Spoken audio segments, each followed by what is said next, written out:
राजस्थानमधील बहुचर्चित आणि गाजलेल्या भौरीदेवी हत्याकांडातील आरोपी बिशनराम बिश्नोई याला शहर पोलिसांच्या गुन्हे शाखेने लोणावळ्यात अटक केली।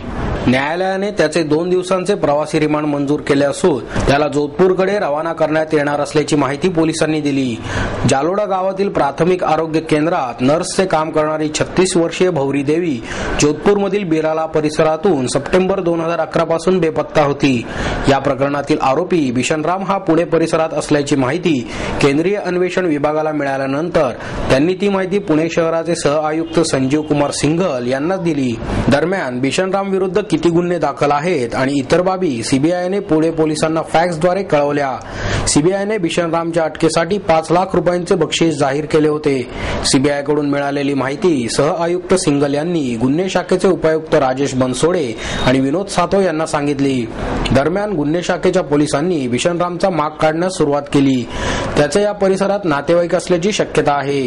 लोणावळा परिसरातील एका इंडस्ट्रियल गोदामामध्ये तो स्वतःला वाचवण्यासाठी लपून बसला होता। वरिष्ठांच्या मार्गदर्शनाखाली गुन्हे शाखेच्या पोलिसांनी बुधवारी सकाळी गोदामावर छापा टाकून त्याला ताब्यात घेतले।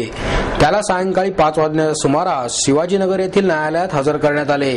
त्यास 2 दिवसांचे प्रवासी रिमांड मिळावे अशी मागणी सरकार पक्षाच्या वतीने करण्यात आली। न्यायालयाने ती मंजूर करत त्याला 2 दिवसांचे प्रवासी रिमांड दिले। बिशनराम विरुद्ध तब्बल 42 गुन्ह्यांची नोंद आहे। गुरुवारी त्याला जोधपूर येथे पाठवण्यात येणार आहे।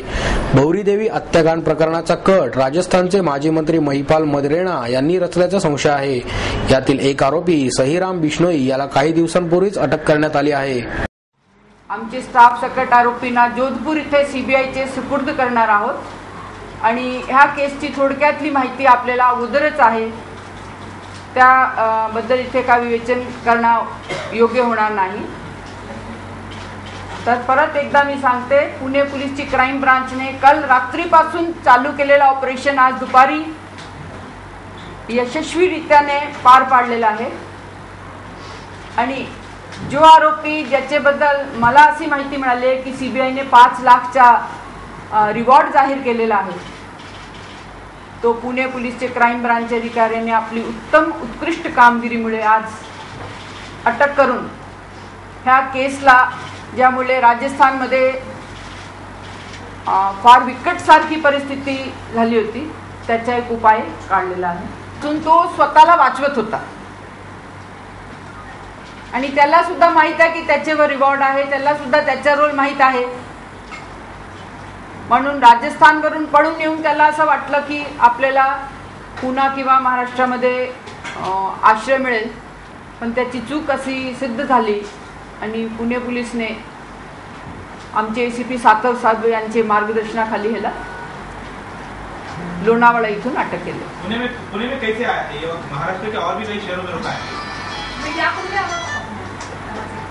अजून आम्हाला त्याची डिटेल इंटरोगेशन करायची आहे आणि आमचीपेक्षा जास्ती सुद्धा डिटेल्ड इंटरोगेशन सीबीआय करणार आहे, म्हणून आता ह्यावेळी काय सांगता येणार नाही। 3 लाख को कुछ रिवॉर्ड दिया जाएगा? Oh yes, absolutely. सारी टीम जो हमारी यहाँ खड़ी है CBI, I think we need to clap for them.